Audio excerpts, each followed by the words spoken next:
Bismillahirrahmanirrahim. Assalamualaikum warahmatullahi wabarakatuh. Alhamdulillah. Salatu wassalamu ala Rasulillah wa ala alihi wa ashabi wa mawalah. Hadirin dan hadirat yang dirahmati oleh Allah Subhanahu wa taala.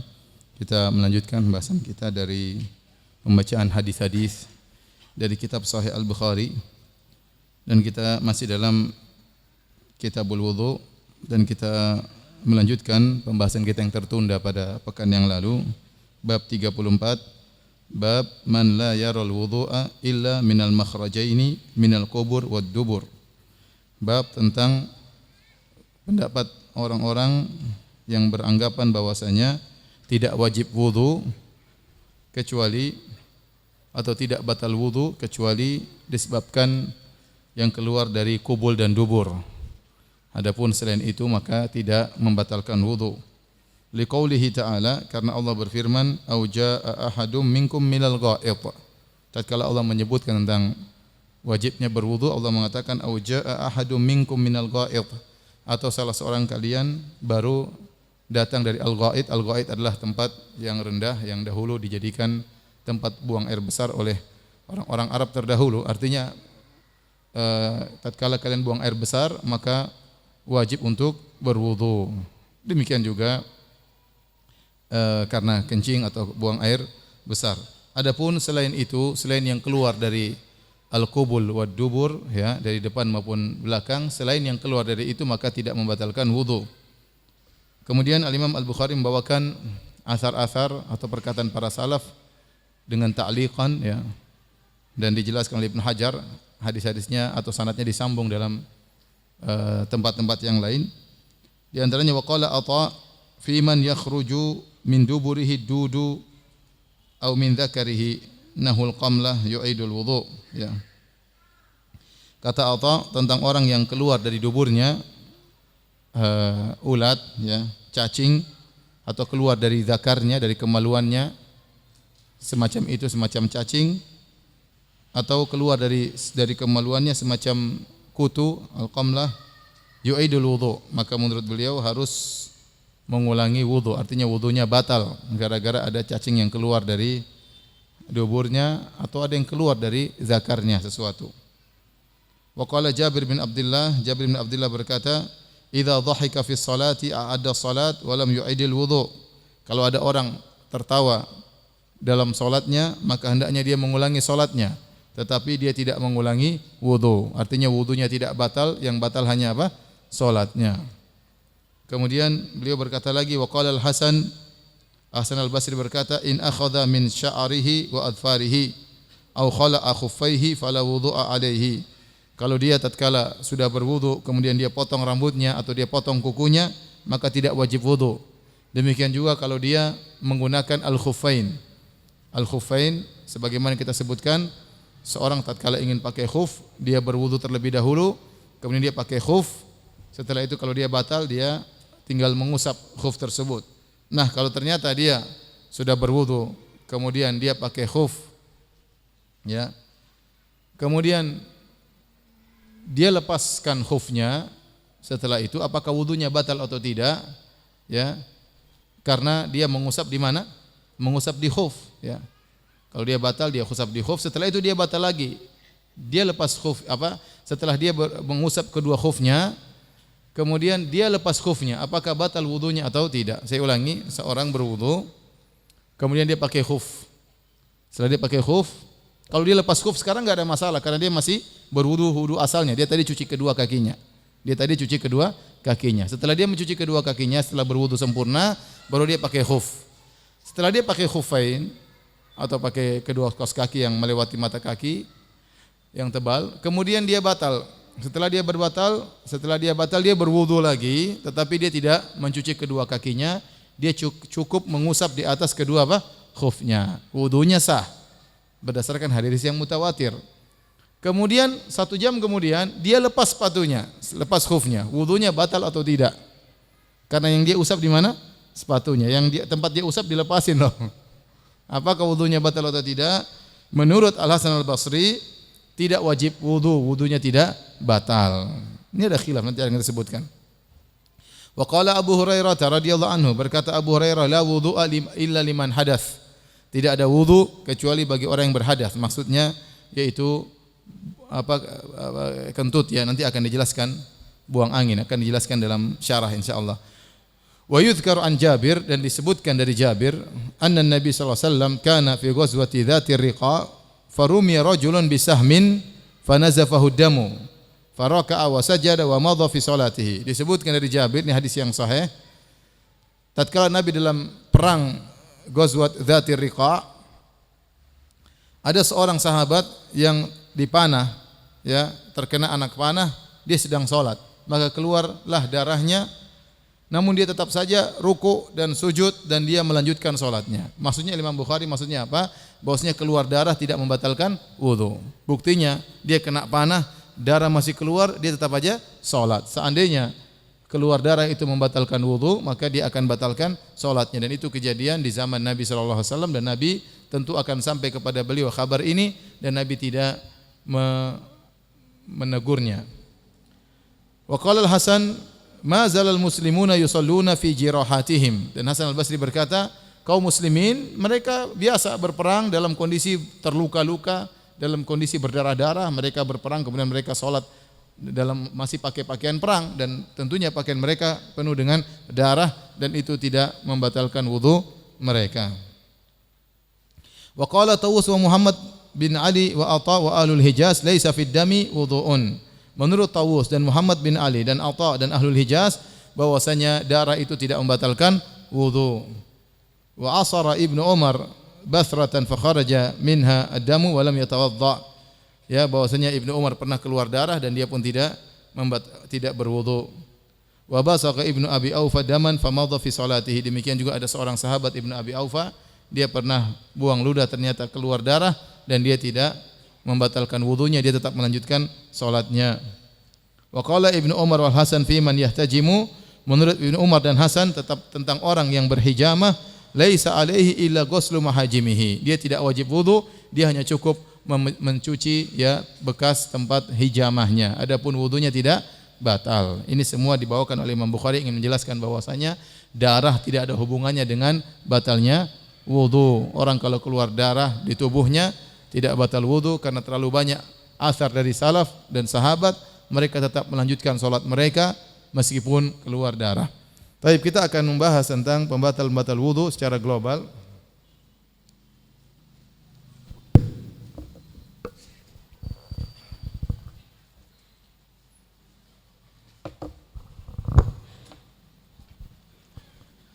Nawaqidul wudu atau pembatal-pembatal wudu.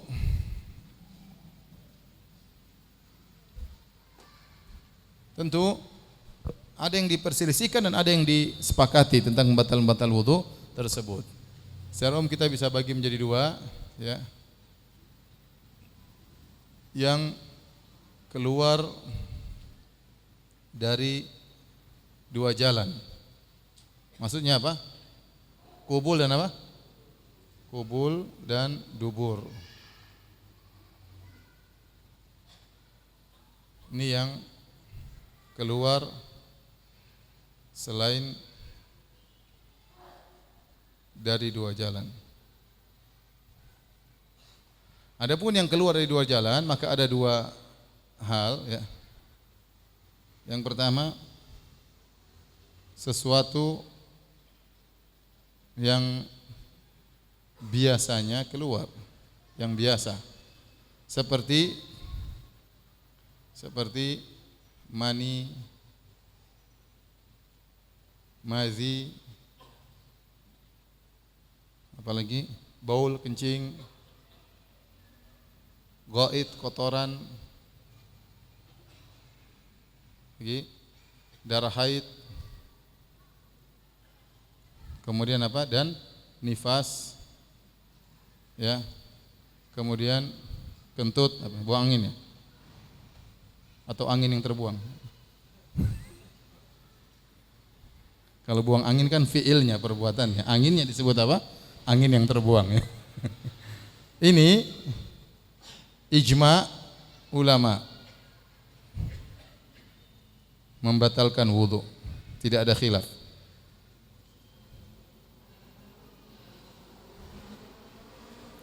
Taib. Sesuatu yang keluar dari dua jalan, kubul atau dubur, namun tidak wajar. Sesuatu yang tidak wajar.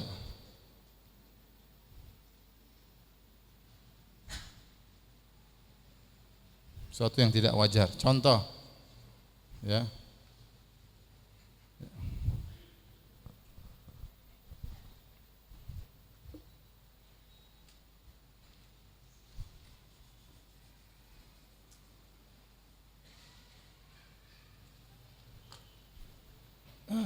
Seperti ya tadi apa, cacing ya, cacing, dia apa, kutu ya, serangga, semacam itulah. Ini ada khilaf. Ini apa? Khilaf. Dua pendapat. Sebagian ulama mengatakan membatalkan wudu, dan ini pendapat jumhur ulama.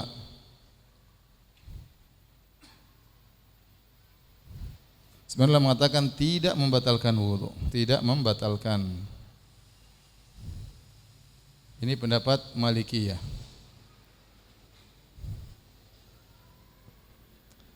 Kemudian juga misalnya angin yang terbuang atau angin yang keluar.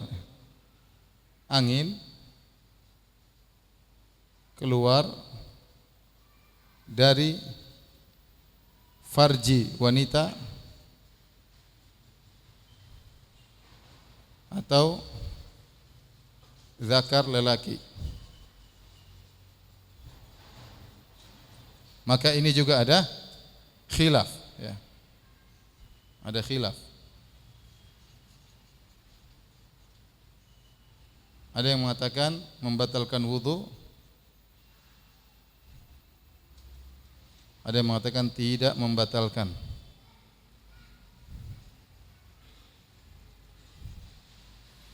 Ada yang merinci, saya lebih condong bahwasanya itu bukan membatal wudu. Ya, bahwasanya kalau yang keluar, kalau cacing, kutu keluar dari dubur, ya, kalau dia keluar bersih mungkin tidak batal wudu. Tapi dia keluar dengan belepotan cairan-cairan, maka itu ya lebih baik wudu lagi ya. Tapi apakah cacing keluar bersih? Nah, itu tanda tanya ya. Dia keluar pasti ada khilaf, Allah mengatakan lihat cacingnya. Kalau cacingnya keluar kering tidak membatalkan wudu. Kalau cacing keluar basah membatalkan wudu. Sebenarnya mengatakan meskipun basah itu bukan pembatal wudu, karena pembatal wudu jelas yaitu kotoran atau kencing. Ini cacing tidak wajar, maka tidak membatalkan wudu. Intinya ada khilaf, tapi kalau cacing keluar dari Anda, mending Anda berwudu agar keluar dari khilaf. Yang sering terjadi kalau angin keluar dari farji wanita, kalau angin keluar dari zakar, saya rasa ini jarang ya. Saya rasa apa ada yang pernah mengalami keluar angin dari apa? Zakarnya, kepun keluar dia tidak sadar ya. Tapi kalau angin keluar dari farji wanita, ini sering saya ditanyakan oleh para wanita, bagaimana hukumnya? Apakah membatalkan wudu atau tidak? Dan ini khilaf di kalangan para ulama. Ya, jumhur ulama berpendapat membatalkan. Ya. Kenapa? Karena dia semacam dengan kentut yang keluar dari dubur. Tatkala dia keluar dari farji, maka itu juga sesuatu yang keluar dari sabilain, dari kubul maupun dubur. Dan kita sudah punya kaidah yang keluar dari depan maupun belakang membatalkan apa? Wudu. Namun saya lebih condong pada pendapat kalau perempuan kentut dari depan, keluar angin dari depan, maka itu bukan pembatal wudu. Kenapa? Karena perkataan semua yang keluar dari kubul maupun dubur membatalkan wudu itu bukan hadis Nabi sallallahu alaihi wasallam. Itu hanya kaidah yang disimpulkan oleh para ulama, kaidah aglabiyah, ya dominan. Karena kebanyakan yang membatalkan wudu keluar di depan dan dari belakang ya. Ini seperti kita sebutkan mani, kencing, madhi, kotoran, darah nifas, darah haid, buang angin dan yang lainnya rata-rata keluar dari depan dan belakang, sehingga mereka membuat kaidah aglabiyah, kaidah yang dominan secara umum. Namun kaidah tersebut ada pengecualian. Kecuali kalau Nabi yang bersabda semua yang keluar dari belakang dan depan batalkan wudu, maka kita mengatakan kentut wanita dari depan batalkan wudu. Namun tatkala itu bukan hadis Nabi sallallahu alaihi wasallam dan ini sesuatu yang tidak wajar ya. Dan Nabi tidak pernah menyebutkan dalam hadis-hadisnya maka kita katakan bahwasanya kalau seorang wanita kentut dari depan maka tidak membatalkan wudu. Ya. Dan kecuali kata para ulama, angin yang dia keluarkan tadi bau kotoran. Berarti itu hukumnya sama dengan apa? Kentut ya. Tapi keluarnya dari depan. Ya, berarti dia bukan sisa-sisa dari kotoran. Adapun angin keluar dari belakang jelas itu sisa-sisa dari kotoran sehingga keluar angin yang berhembus. Taib, saya lebih condong bahwasanya angin tersebut tidak membatalkan wudu. Ya. Adapun kalau yang keluar dari selain dua jalan, ya, seperti contohnya, ya, muntah, ya. Kemudian misalnya darah, ya, atau nanah, ya. Ini ada khilaf, ya. Ini ada khilaf. Membatalkan, tidak membatalkan.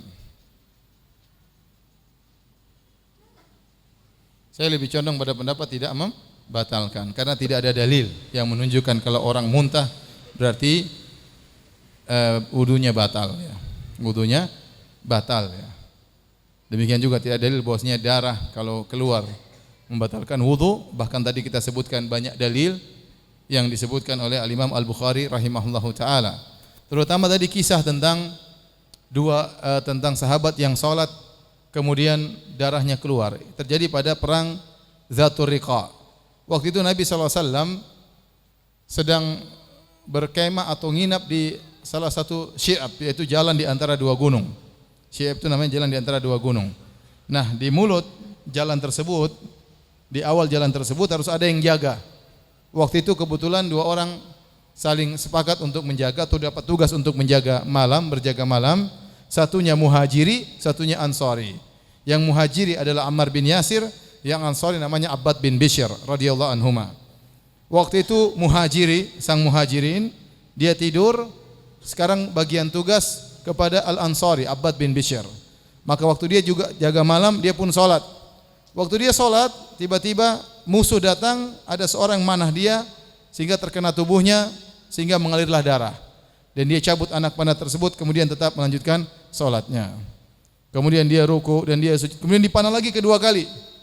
Kemudian dia mencabut panah tersebut dan tetap melanjutkan salatnya. Sampai dipanah 3 kali, darah terus mengalir dan dia tetap salat. Setelah selesai, maka dia bangunkan temannya mengatakan, "Kenapa kau tidak kabarkan kepadaku? Kenapa kau tidak kabarkan kepada?" Kata dia, "Saya tadi sedang salat." "Kenapa kau tidak putuskan salatmu?" "Saya tadi sedang baca satu surat, saya tidak ingin memutuskan bacaan tersebut di tengah jalan." Surat tersebut adalah surat Al-Kahfi, ya.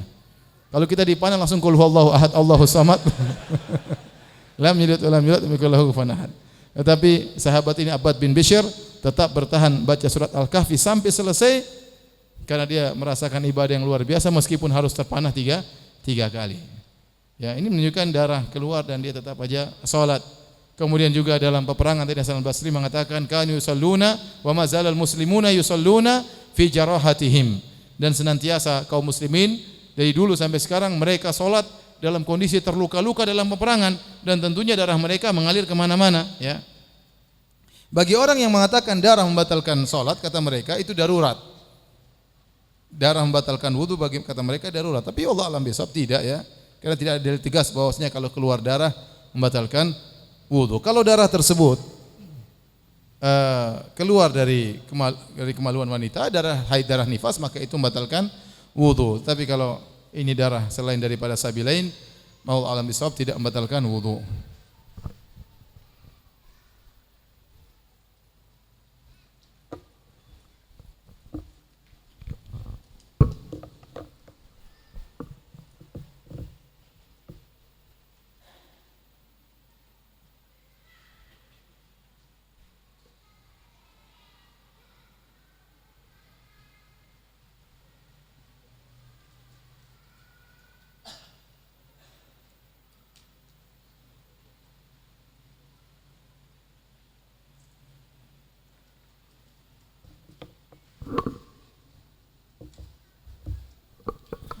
Ada saya satu lupa juga ya.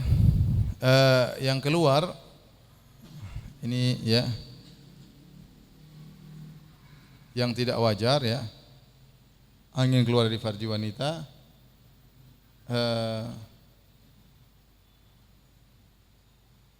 Para ulama juga khilaf tentang ifrazat. Kita bilang apa? Keputihan ya, bahasa keputihan.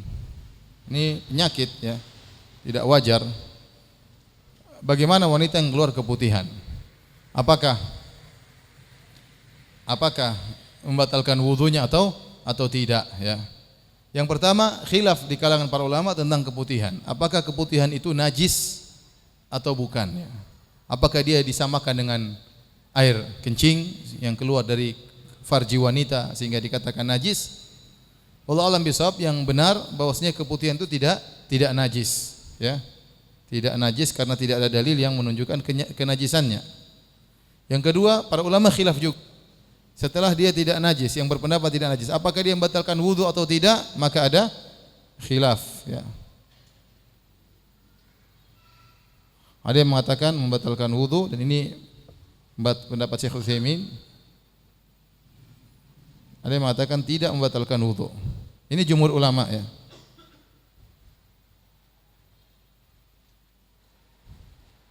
Ini dipilih oleh muridnya Syekh Khalid Al-Muslih, bahkan mantunya mengatakan bahwasanya tidak membatalkan wudu ya. Karena yang mengatakan membatalkan wudu mereka berdalil dengan keumuman yang keluar dari salah satu dari dua lubang depan atau belakang batalkan wudu. Namun kita katakan itu bukan hadis. Yang kedua, tentu di zaman Nabi SAW juga para sahabiat mengalami ini ya. Sebagaimana dialami oleh wanita sekarang, wanita dahulu juga mengalami hal ini ya. Namun, dan ini banyak menimpa wanita, namun tidak pernah Nabi menjelaskan bahwasanya keputihan itu membatalkan wudu. Seandainya itu membatalkan wudu, tentunya akan ada yang bercerita, akan ada yang menyampaikan, dan Nabi akan berfatwa.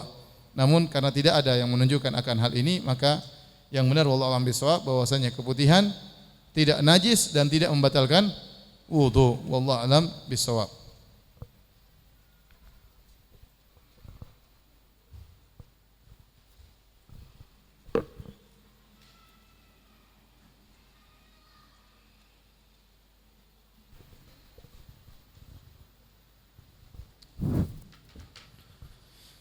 Di antara sebab-sebab pembatal wudu yang lain ya,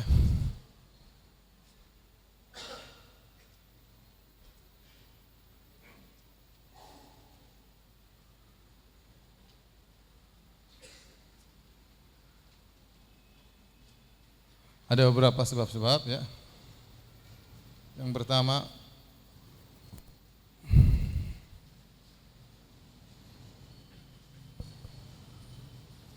hilangnya akal.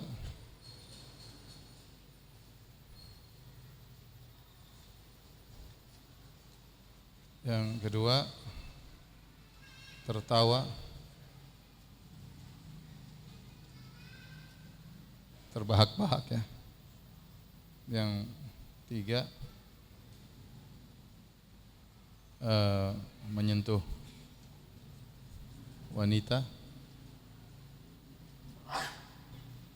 Empat, memegang kemaluan.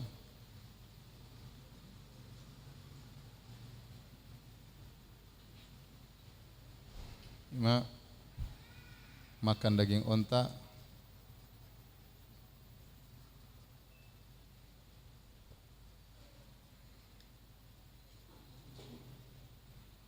Kemudian memandikan mayat.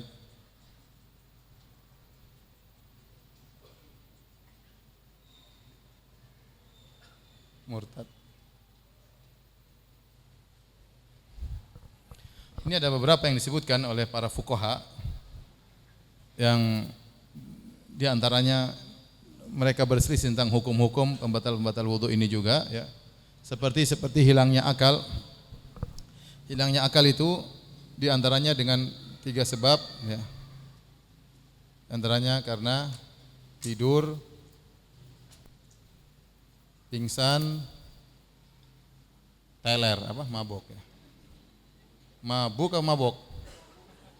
Mabok ya. Tidur ya. Ini ada dalilnya membatalkan wudu seperti dalam hadis Safwan bin Usal atau Asal kata Nabi amara Nabi sallallahu alaihi wasallam alla nanza ya thalathata ayamin walayaliyahunna illa min janabatin. Sungguhnya Rasulullah SAW menyuruh kami untuk tidak melepas khuf kami tatkala kami bersafar. Amara Nabi sallallahu alaihi wasallam idza kunna safran alla nanzi' yani khifafana. Nabi menyuruh kami tatkala kami bersafar agar kami tidak melepas khuf-khuf kami tatkala batal wudu kecuali karena junub. Kalau junub tidak bisa mengusap khufain. Harus buka dan mandi junub. Tetapi illa min ghaitin au baulin au naumin. Tetapi kalau hanya sekedar karena buang air kecil atau buang air besar atau karena tidur, maka cukup untuk diusap kedua khuf, artinya wudunya batal. Ini dalil bahwasanya tidur membatalkan wudu. Kemudian dalam hadis yang lain kata Nabi sallallahu alaihi wasallam, al-ain wika'u sih, faman nama falyatawadda. Sungguhnya mata itu adalah pengikat dubur. Artinya selama dia masih terjaga tidak tidur, maka dia bisa menjaga duburnya untuk dia tahan tidak kentut, tidak buang angin. Tapi barang siapa yang tertidur, matanya tidak bisa lagi jaga duburnya, sehingga kalau angin keluar berhembus tidak bisa dia tahan. Ini dalil bahwasanya tidur itu membatalkan wudu. Secara umum para ulama ijma bahwasanya tidur itu membatalkan wudu. Kenapa? Ilahnya apa tidur membatalkan wudu? Karena tadi tidur itu madhinnatu al-hadath, yaitu sangat mungkin terjadi apa? Sangat mungkin orang buang angin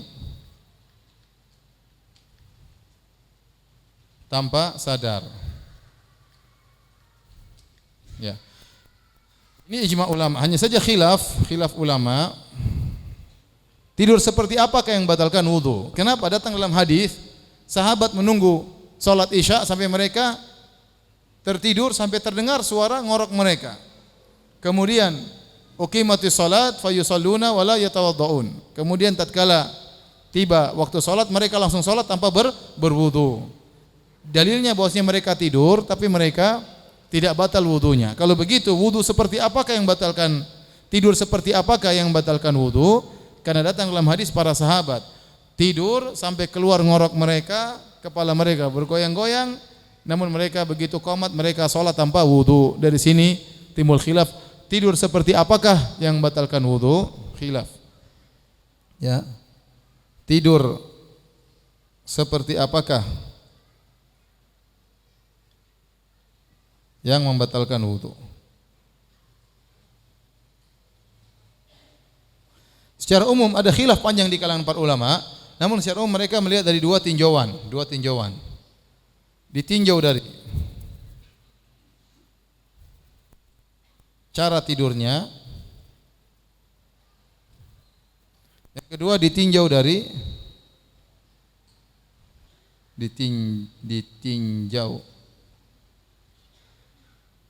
dari pulas tidaknya. Kalau tidak salah ini mazhab Malikiyah ya. Yang mengatakan ditinjau dari tidurnya, mereka khilaf juga. Ada yang mengatakan kalau tidurnya duduk ya, atau ruku, atau sujud, atau jalan, maka tidak membatalkan wudu. Jadi kalau tidur sambil berjalan tidak membatalkan apa? Wudu. Jadi atau tidur sambil sujud tidak membatalkan wudu. Ini terjadi ya. Orang tidur sambil duduk terjadi lagi tasyahud. Orang sudah assalamualaikum dia masih tasyahud. Berarti dia tidur. Tidur dalam kondisi sujud juga terjadi. Saya juga dengar orang tidur samping saya. Waktu sholat tahajud jam 1 mungkin jam 2 udah ngantuk banget bulan Ramadan. Terdengar suara ngorok orang di sampingnya. Berarti dia apa? Tidur. Ya. Yang jadi masalah tidur berjalan. Apakah terjadi? Terjadi. Ya. Kemarin saya ketemu dengan seorang kawan ya, tentara ya, angkatan darat. Dia bilang kami pernah dikasih tugas berjalan 800 kilo. 800 km ya. Sambil bawa rangsel diisi pasir kali ya. Jadi tugas mereka berat ya. Mereka berjalan sampai ada di antara mereka yang tidur, benar-benar tidur. Jadi kata dia, saya ngangkat senjata taruh di pipi saya sambil jalan antara tidur dan tidur. Pokoknya mimpi, punya jalan ya. Tahu-tahu depan kami ada yang jatuh, nah, itu berarti tidur itu. Dia sempat berjalan beberapa langkah kemudian akhirnya jatuh, tumbang ya. Dia bangun lagi ya. Tapi maksudnya sempat orang tidur sambil dalam kondisi berjalan. Itu mungkin terjadi ya. Ini ditinjau dari sini kata mereka, selama tidurnya dalam kondisi demikian, ruku, sujud ya. Kalau tidur ruku saya belum pernah lihat. Ruku, sujud, duduk, apalagi berdiri, maka tidak membatalkan wudu. Adapun tidurnya kalau berbaring, maka itu membatalkan wudu. Kenapa ditinjau dilihat dari sisi cara tidurnya? Karena kalau orang berbaring sangat mudah keluar angin. Nah, tapi kalau dia berdiri, dia duduk, itu kemungkinan kalau dia buang angin dia akan rasa ya. Tetapi kalau dia berbaring, angin keluar, dia tidak sadar. Pendapat yang kedua ditinjau dari pulas atau tidaknya. Saya lebih condong pada pendapat yang kedua, bahwasanya ditinjau dari pulasnya. Kalau pulas, meskipun duduk, maka membatalkan apa? Wudu. Yang penting dia pulas. Di antara pulas itu dia sudah mimpi kemana-mana. Ya. Seandainya kalau dia pegang bukunya jatuh, dia tidak sadar. Kalau orang bangunkan tidak bisa begini. Bangun.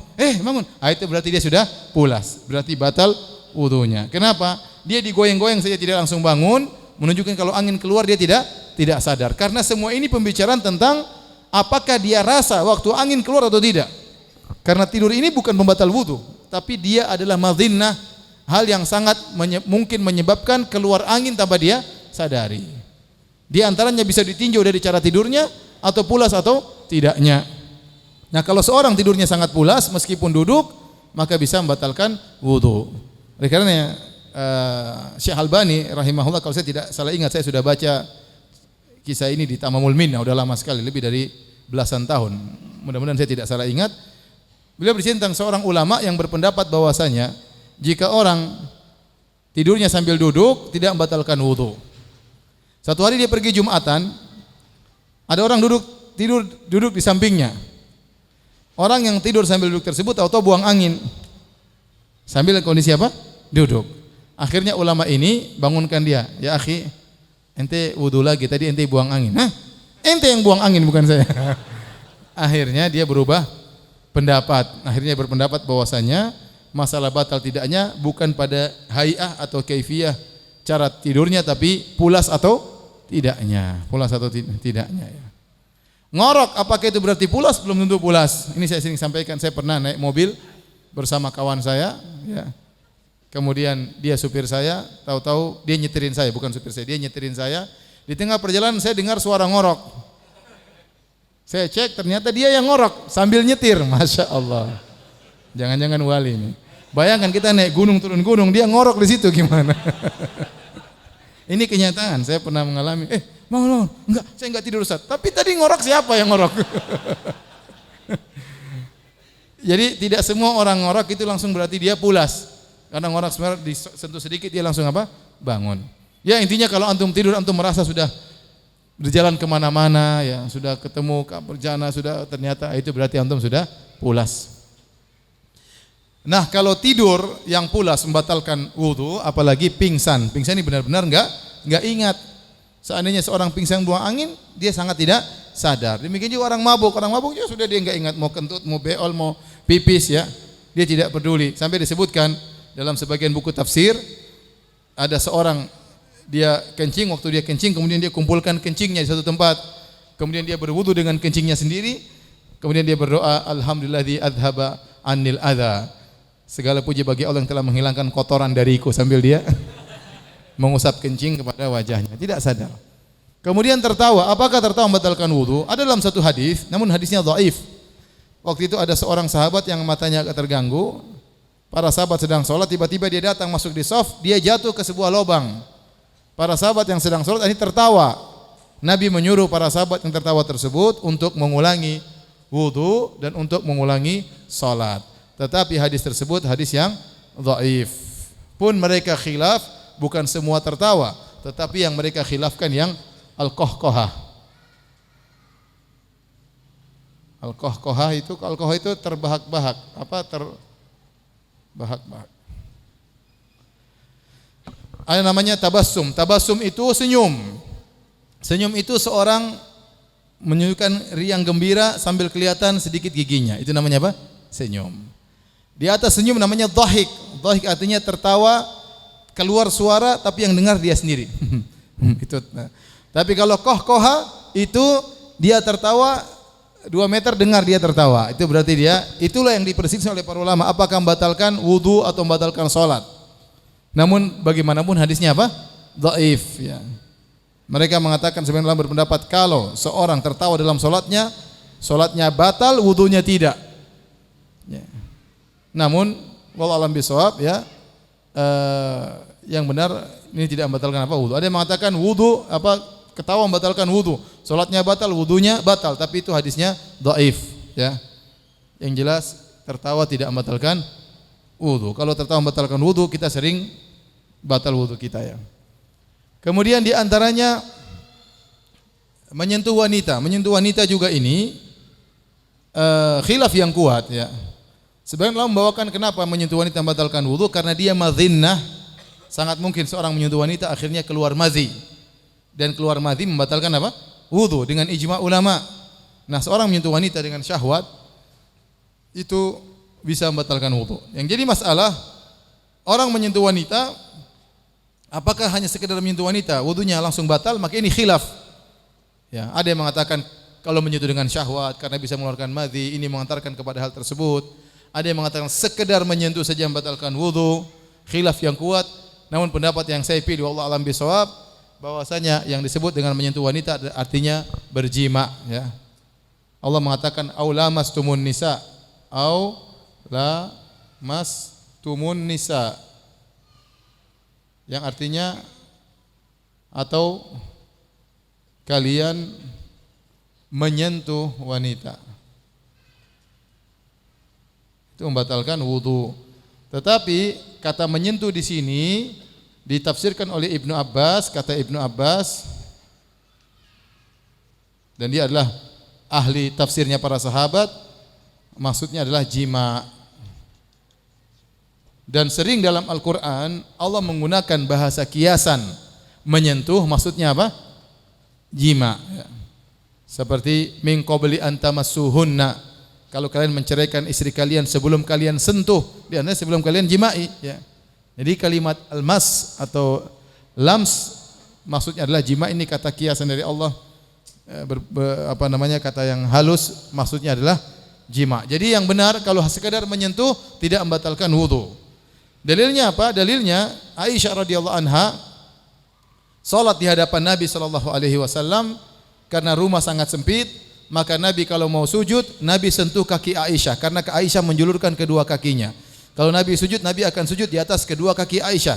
Maka Nabi sentuh kedua kaki Aisyah supaya bisa dilipat sehingga Nabi punya space untuk sujud. Nabi sentuh. Bagi ulama seperti ulama Syafi'iyah yang mengatakan bahwasanya menyentuh wanita, menyentuh istri membatalkan wudu, kata mereka Nabi menyentuh dengan pakai kain. Tapi ini keluar dari zahir hadis. Zahir hadis tidak disebutkan Nabi sentuh pakai kain atau tidak. Zahirnya langsung namanya menyentuh. Ya, namanya menyentuh ya. Jadi Nabi menyentuh Aisyah, baru Aisyah melipat kedua kakinya, baru Nabi kemudian sujud. Kalau Nabi sudah berdiri lagi, Aisyah menjulurkan lagi kedua kakinya. Ustaz, kenapa Aisyah tidak lipat terus kakinya? Karena Nabi kalau sudah berdiri bacanya panjang. Yang ngapain dilipat kaki? Mending dijulur aja. Nabi satu rakaat bisa baca surat Al-Baqarah, Ali Imran, An-Nisa ya. Mending dijulurkan. Nanti kalau Nabi mau sujud baru Nabi sentuh kedua kakinya. Nabi menyentuh kakinya Aisyah dan Nabi melanjutkan salatnya. Ini hadis yang sangat kuat bahwasanya menyentuh istri tidak membatalkan wudu. Yang kedua, hadis dalam Sahih Muslim, Aisyah radhiyallahu anha terjaga di malam hari, tiba-tiba terjaga. Gelap. Kemudian Aisyah terbangun, dia mencari suaminya. Nabi SAW ternyata Nabi sedang sujud. Fil masjid Nabi sedang sujud, yaitu Nabi sedang sujud. Maka dia pun mencari-cari, kemudian dia pegang kedua kaki Nabi sedang tegak. Kira-kira Aisyah cari kain dulu untuk pegang kaki Nabi atau langsung cari kaki Nabi? Yang namanya cari enggak boleh, ngapain cari kain baru cari-cari. Ya langsung bangun, zahirnya bangun langsung nyari. Jadi nyari pegang kedua kaki Nabi, berarti dia pegang langsung dan zahirnya kaki Nabi juga tidak tertutup dengan apa? Kain ya. Oleh karenanya pendapat yang benar bahwasanya menyentuh wanita tidak membatalkan wudu. Bahkan dalam Sunan Abi Dawud, dan ini hadisnya diperselisihkan oleh para ulama sahih atau tidak, Nabi SAW tatkala hendak salat dia mencium istrinya, mencium Aisyah radhiyallahu taala anha. Ini bukan sekedar sentuh lagi, bahkan apa? Mencium, dan tidak membatalkan wudu. Nabi langsung salat. Wallahu alam bisawab. Yang dimaksud dengan menyentuh wanita sini, pendapat yang benar adalah berjima dengan wanita itu baru membatalkan wudu, bahkan membuat junub. Memegang kemaluan ini juga ada khilaf, ya. Ada beberapa pendapat. Secara umum ada 3 pendapat, dan itu ada perincian lagi. Batal, membatalkan. Yang kedua, tidak batal. Yang ketiga, batal kalau pegangnya dengan syahwat. Pegangnya dengan syahwat. Syahwat ini mereka jadikan perhatian. Kenapa? Karena menyebabkan timbulnya madhi ya. Oleh karenanya memutus jalan tersebut. Sebagian ulama berpendapat memegangnya batal kalau ada syahwatnya. Adapun yang mengatakan batal karena ada hadis bahwasanya barang siapa memegang kemaluannya maka batal wudunya. Yang mengatakan tidak batal, dalam hadis kata Nabi sallallahu alaihi wasallam, "Innama huwa bat'atun minka." Sungguhnya kemaluanmu itu adalah bagian darimu. Sebagaimana kau menyentuh kemaluanmu, sama saja kau pegang kepalamu, sama saja kau pegang tanganmu, tidak membatalkan wudu. Sebagaimana kau pegang tanganmu tidak membatalkan wudu, kau pegang kemaluanmu juga tidak membatalkan wudu. Bagaimana memkompromi 2 hadis ini? Maka muncullah pendapat ketiga, dan itu pendapat dipilih oleh Syekh Utsaimin rahimahullah taala, membatalkan kalau kita menyentuh kemaluan dengan syahwat, agar mengkompromikan 2 hadis tersebut. Kemudian makan daging onta, membatalkan wudu atau tidak, juga khilaf ya. Jumhur ulama tidak membatalkan. Adapun Hambali batal. Berdasarkan kepada suatu hadis ya.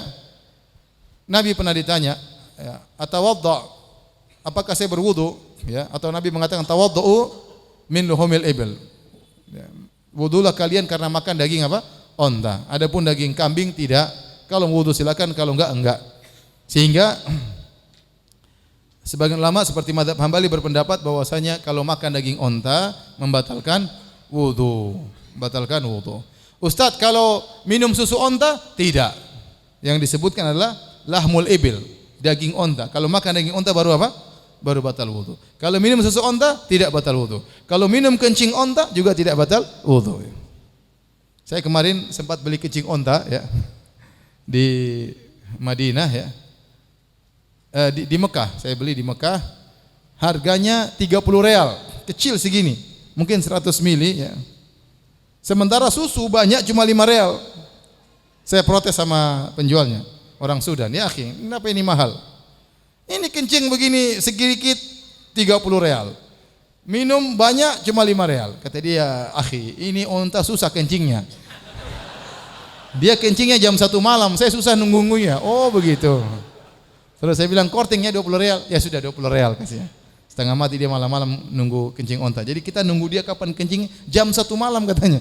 Ya udah, saya beli 2, saya dibelikan kawan, saya 1 dia 1. Pulanglah kita ke hotel, saya taruh di kulkas, kawan saya juga bawa. Kemudian besoknya saya ketemu sama kawan saya pas kita pulang sama-sama di bandara. Ustaz sudah minum enggak? Belum. Alhamdulillah Ustaz, saya sudah minum. Tadi pagi saya minum, sampai sekarang belum hilang baunya. Udahlah. Saya itu hadis Nabi tapi saya belum bisa apa? Terapkan. Ya. Ada orang datang lagi, Ustaz, saya minum kencing onta Ustaz. Kecutnya luar biasa Ustaz. Saya jadi ragu itu kencing onta atau kencing penggembalanya. Jadi yang khilaf adalah daging ontanya. Adapun kalau antum minum kencing onta enggak ada masalah, tidak batal. Antum minum susu onta tidak batal. Lebih hati-hati kalau antum makan daging onta batal wudu berdasarkan hadis yang sahih mendapat mazhab Hambali.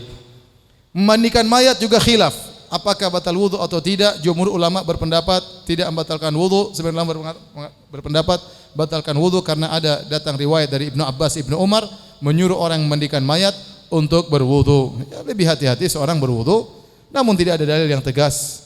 Ya, demikian orang murtad kalau masuk Islam kembali maka dia berwudu. Inilah kira-kira batal wudu secara global. baik yang disepakati maupun yang dikhilafkan oleh para ulama ya.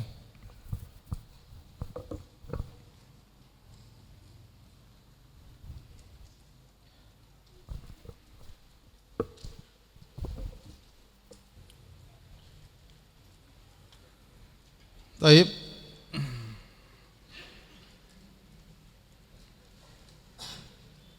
Ada khilaf lagi tentang tadi yang disebutkan. Bagaimana kalau orang memakai khuf, kemudian dia batal, kemudian dia berwudu, dia mengusap khuf. Nah, kalau khufnya dia lepas, apakah wudunya batal atau tidak? Ya, ini ada khilaf dijelaskan oleh Ibnu Hajar dalam Fathul Bari. Antum baca aja sendiri ya. Tapi intinya di antara sebab khilaf tersebut kembali kepada apakah disyaratkan wudu muwalat atau tidak. Muwalat artinya berkesinambungan. Ya, tidak boleh mengusap salah satu anggota tubuh bagian yang untuk diusap tatkala wudu, tidak boleh kalau sebelumnya sudah kering. Contohnya begini, seorang berwudu namanya muwalat ya, ini khilaf ya. Seorang berwudu dia cuci wajahnya. Setelah wajah kemudian cuci apa? Tangan kan? Setelah wajah kemudian tangan. Waktu dia mau cuci tangan tiba-tiba ada telepon. Kemudian dia angkat telepon. Dia angkat telepon 3 menit. Setelah selesai telepon dia lanjutkan cuci tangan. Boleh atau tidak? Bagi yang berpendapat bahwasanya muwalat berkesinambungan itu hukumnya wajib, maka mereka mengatakan dilihat. Kalau air di wajahnya masih basah, maka dia boleh lanjut. Tapi kalau air di wajahnya sudah kering, maka dia harus ulang dari awal ya. Karena wudu disyaratkan harus tertib dan berkesinambungan. Nah, bagi mereka yang berpendapat bahwasanya wudu syaratnya harus tertib, jika seorang sudah pakai khuf kemudian dia batal, kemudian dia berwudu dengan mengusap khuf tersebut, begitu dia buka khuf, bagi yang persyaratkan muwalat, maka dilihat kalau sudah lama antara dia buka khuf dengan wudunya itu baru 1 menit, maka gampang dia tinggal buka khuf, dia cuci kedua kakinya karena masih berkesinambungan. Tapi kalau dia buka khufnya 1 jam setelah dia berwudu, maka batal. Maka batal. Karena jelas bagian tubuh yang lain sudah kering. Bagi yang berpendapat tidak muwalat, kata mereka, tidak apa-apa meskipun sudah dilepas 1 jam berikutnya tinggal cuci kedua kaki karena tidak dipersyaratkan harus berkesinambungan. Seakan-akan khufnya batal, kita ganti langsung dengan cuci kaki. Antum setengah paham ya. Ya sudahlah, mau diapain ya. Thayyib. Kita sholat dulu, nanti baru kita lihat tanya jawab. Wallahu taala alam bisawab.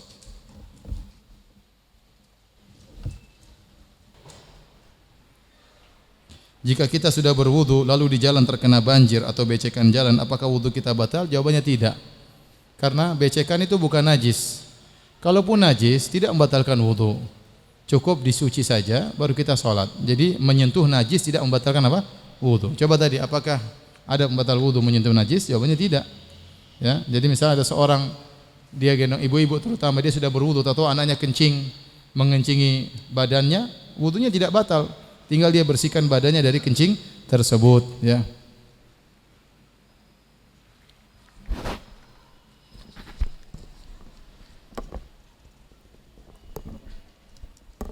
Ustadz, bolehkah kita berwudu sekali-sekali atau 2 kali? 2 kali usapan boleh, sekali-sekali boleh, 2 kali boleh, yang paling afdal 3 kali. 3 kali.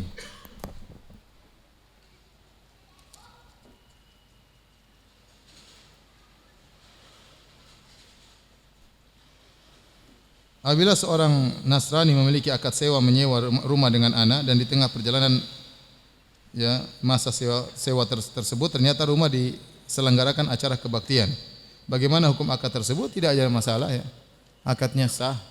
Ya, karena akadnya bukan buat untuk acara kebaktian tapi tempat tinggal. Dia tinggal di rumah tersebut, dia beribadah kepada Tuhannya, yang penting bukan khusus untuk acara apa? Kebaktian ya.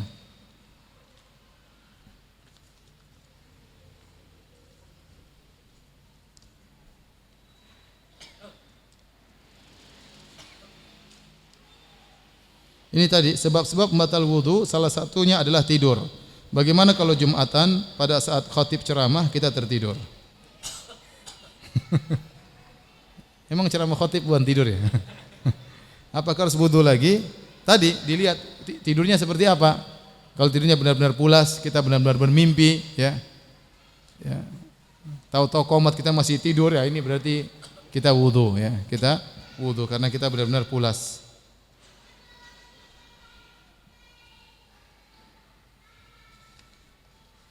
Ustaz, mohon jelaskan mengenai takdir yang bisa diubah dan tidak bisa dirubah dalam bentuk bagan karena saya masih kurang jelas. Wah, ini pengajian akidah nanti. Nah, mintanya dalam bentuk bagan, ya.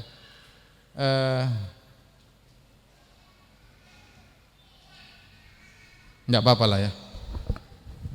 Ini pertanyaan terakhir ya, karena minta bagan panjang, tolong dihapus.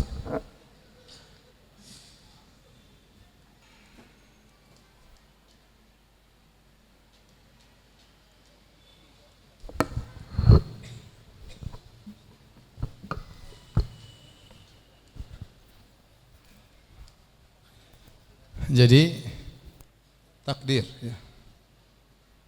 Beriman kepada takdir. Takdir memiliki 4 tingkatan, ya. Memiliki 4 tingkatan yang disebut dengan maratibul qadar. Yang pertama namanya ilmu Allah sabiq, yaitu ilmu Allah. Ilmu Allah yang azali, yang mengetahui segala sesuatu.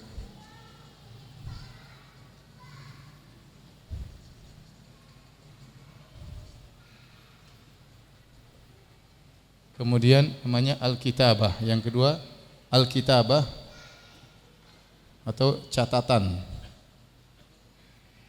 Yang ketiga namanya al-masyiah, namanya kehendak. Namanya yang terakhir al-khalq. Al-khalq itu apa? Penciptaan. Jadi saya kasih logika sederhana. Takdir kata sebagian sahabat, al-qadaru qudratullah. Takdir itu adalah kekuasaan Allah. Maksudnya apa? Saya kasih logika sederhana. Seorang muhandis, arsitek atau yang ingin bikin bangunan lah. Dia punya perencanaan, dia ingin bikin rumah, ingin bikin bangunan, maka ilmu dia tentang bangunan tersebut dia sudah pikirkan. Saya akan bikin begini. Setelah itu dia konsepkan, dia tulis rencana tersebut, paham? Dia tuliskan, kemudian ada saatnya tatkala dia ingin melaksanakan, dia berkehendak, maka dia bikin secara tahapan. Saya ciptakan ini dulu, saya bangun ini dulu, akhir sampai jadi apa? Rumah. Itu berarti insinyur yang hebat. Dia kerjakan sesuai dengan perencanaan.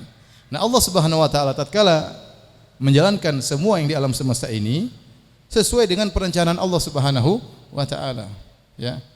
Tidak ada yang meleset dan Allah sudah tahu apa yang dia kerjakan dan apa yang akan terjadi.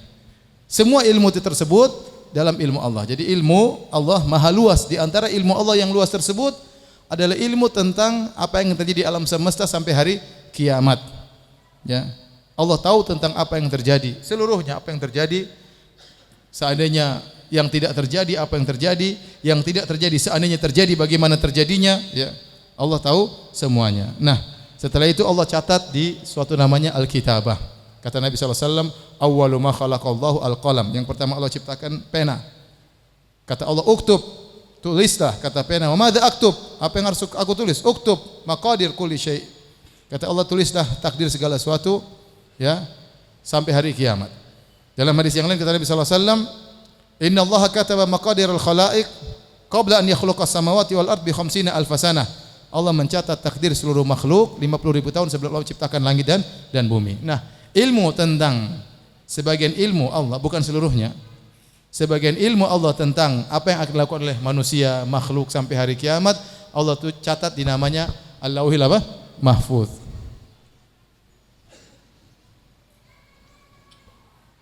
Setelah itu, setelah Allah catat, Allah terapkan itu apa yang Allah kehendaki, yang Allah telah catat, yang disebut dengan kehendak dan penciptaan. Sehingga seluruh yang terjadi dalam semesta ini pasti di bawah kehendak apa? Allah.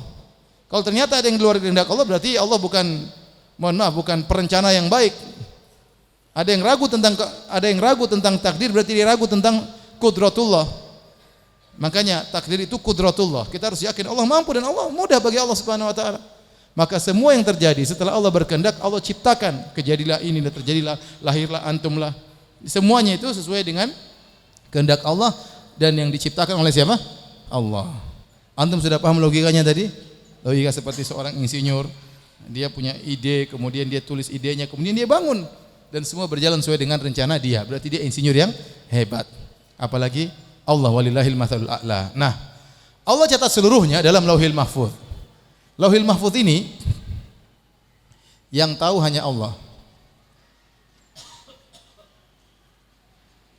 Malaikat dan nabi tidak tahu.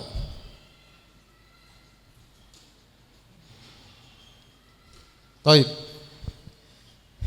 Yang nulis apa? Pena. Pena sebagai apa?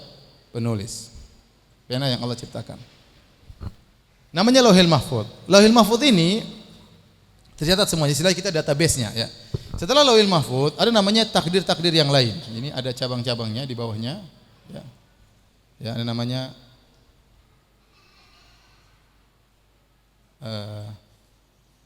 takdir al-umri, ada namanya takdir al-hauli, ada namanya at-takdir al-yaumi.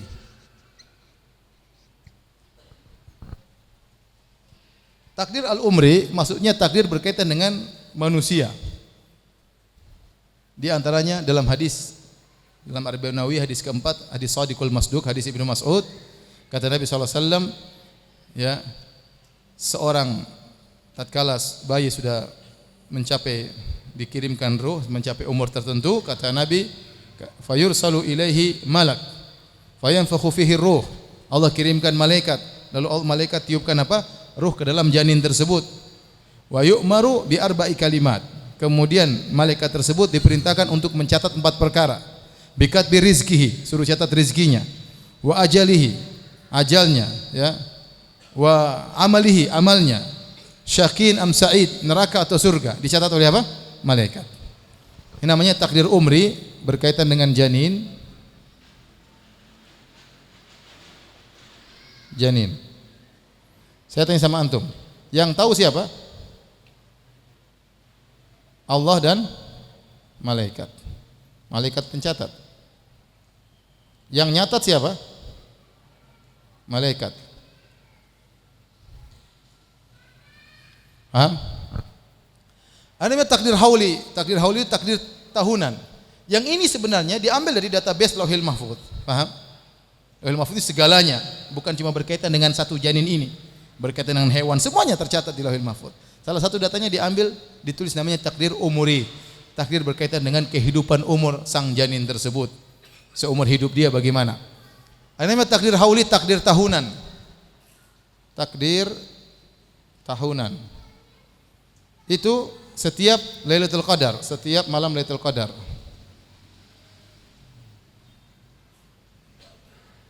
Makanya disebut dengan Lailatul Qadar karena ada takdir. Kata Allah, inna anzalnahu fi lailatin mubarakatin inna kunna munzirin fiha yufraqu kullu amrin hakim. Kami turunkan Al-Qur'an di malam yang penuh barakah, Lailatul Qadar. Pada malam tersebut diputuskan perkara yang bijak. Nah, di malam tersebut namanya takdir tahunan. Allah kabarkan kepada malaikat akan menjadi demikian, namanya takdir apa? Tahunan. Dan namanya takdir al-yaumi, takdir harian.